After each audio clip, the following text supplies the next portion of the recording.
Assalamualaikum warahmatullahi wabarakatuh.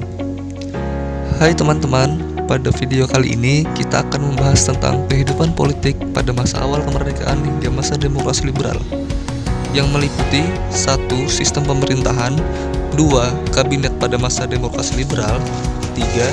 Sistem kepartaian, 4. Pemilihan umum 1955, dan 5. Kegagalan konstituante pada menyusun Undang-Undang Dasar. Pada video kali ini, kita akan membahas secara mendalam tentang kabinet pada masa demokrasi liberal. Ada beberapa kabinet di Indonesia. Yang pertama yaitu Kabinet Natsir, kedua Kabinet Sukiman, ketiga Kabinet Wilopo, keempat Kabinet Ali Sastroamidjojo I, kelima Kabinet Burhanuddin Harahap, keenam Kabinet Ali Sastroamidjojo II, dan ketujuh yang terakhir Kabinet Juanda. Kapan sih kabinet-kabinet ini berjalan dan apa saja prestasi setiap kabinet serta apa alasan setiap kabinet ini berakhir? Yuk simak video berikut. Perhatikan gambar tersebut. Gambar tersebut adalah anggota-anggota dari Kabinet Natsir. Kabinet Natsir resmi menjalankan pemerintahan pada 6 September 1950. Kabinet ini dipimpin oleh Muhammad Nasir dari Partai Masyumi. Saat menjabat sebagai Perdana Menteri, Muhammad Nasir berusaha memilih anggota kabinet dari berbagai partai. Nasir menginginkan kabinet yang dipimpinnya bersifat nasionalis dengan koalisi dari berbagai partai. Tetapi keinginan Nasir tersebut tidak terlaksana karena terjadi perebutan kursi antara PNI dan Masyumi. Tuntutan agar pemerintah mencabut Peraturan Pemerintah Nomor 29 Tahun 1950 tentang pemilihan anggota Lembaga Perwakilan Daerah dan menggantinya dengan undang-undang baru yang lebih demokratis. Inilah yang membuat Kabinet Natsir berhenti. PNI menganggap peraturan tersebut tidak demokratis karena dalam menentukan pilihannya dilakukan secara bertingkat. Mosi Hadikusumo ini mendapat dukungan dari parlemen. Akhirnya pada 21 Maret 1951, Natsir mengembalikan mandat kepada Presiden Soekarno. Kedua, Kabinet Sukiman.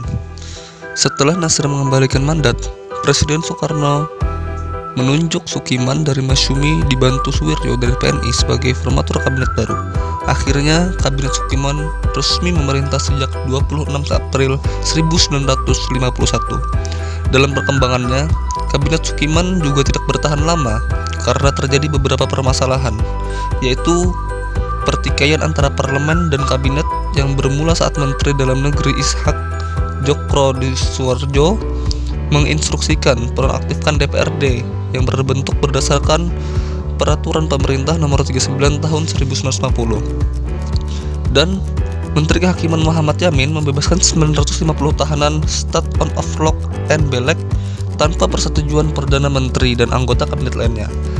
Dan yang ketiga, Menteri Dalam Negeri Ishak Djokrodiswardjo mengangkat tokoh-tokoh PNI menjadi Gubernur Jawa Barat dan Sulawesi. Pada 15 Januari 1952, Menteri Luar Negeri Ahmad Subarjo menandatangani perjanjian MSA. Penandatanganan perjanjian ini justru berujung pada jatuhnya Kabinet Sukiman. Pada 27 Februari 1952, Kabinet Sukiman menyerahkan mandat kepada Presiden Soekarno. Akhirnya, Kabinet Sukiman pun berakhir. Ketiga, Kabinet Wilopo. Lihatlah gambar tersebut. Gambar itu adalah anggota dari Kabinet Wilopo yang resmi memerintah sejak 30 Maret 1952. Kabinet Wilopo merupakan koalisi antara PNI dan Masyumi. Dan aspek menarik dari Kabinet Wilopo adalah penerapan sistem zakon kabinet, yaitu terdiri atas menteri-menteri yang ahli di bidangnya.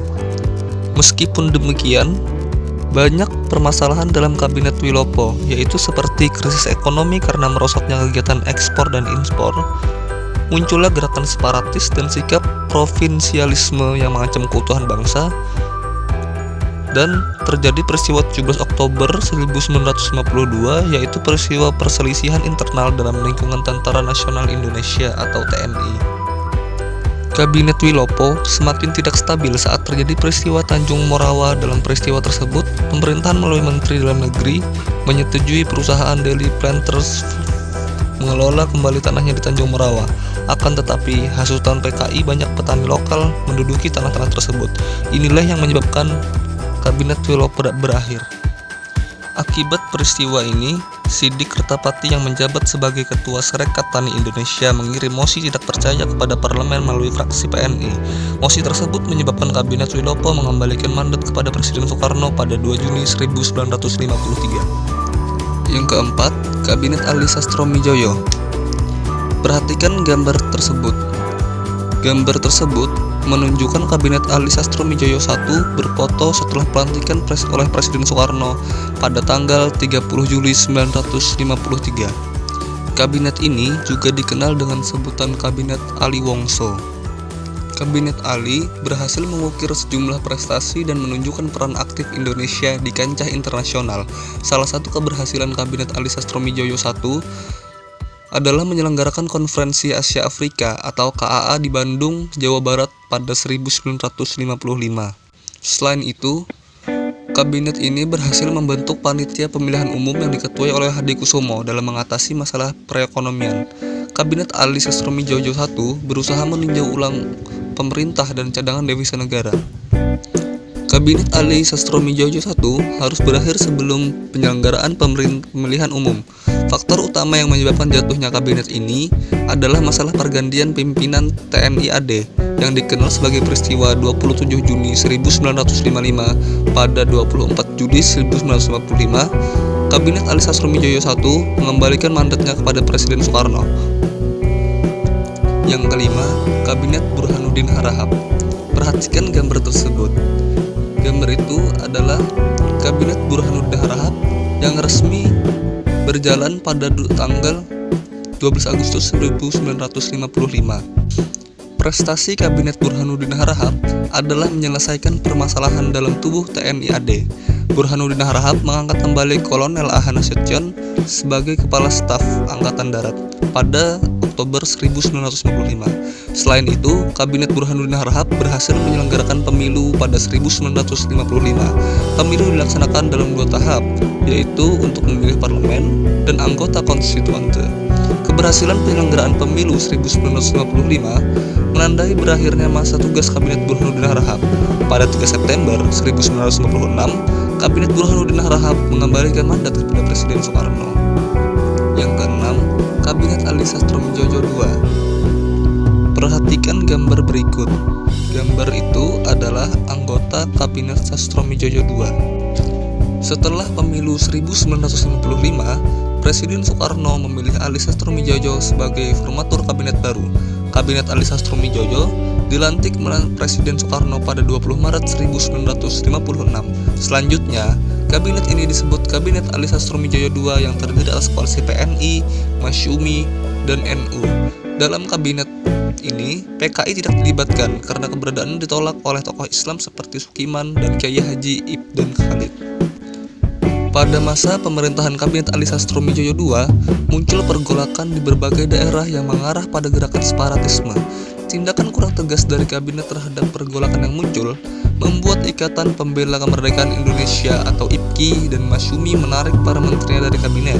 Mundurnya sejumlah menteri dan Masyumi menyebabkan Kabinet Ali Sastromijoyo II harus mengembalikan mandat kepada Presiden Soekarno pada 14 Maret 1957.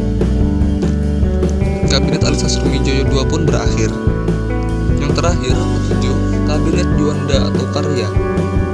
Juanda Kartawijaya merupakan tokoh yang tidak berasal dari kalangan partai politik dalam pemimpin pemerintahan.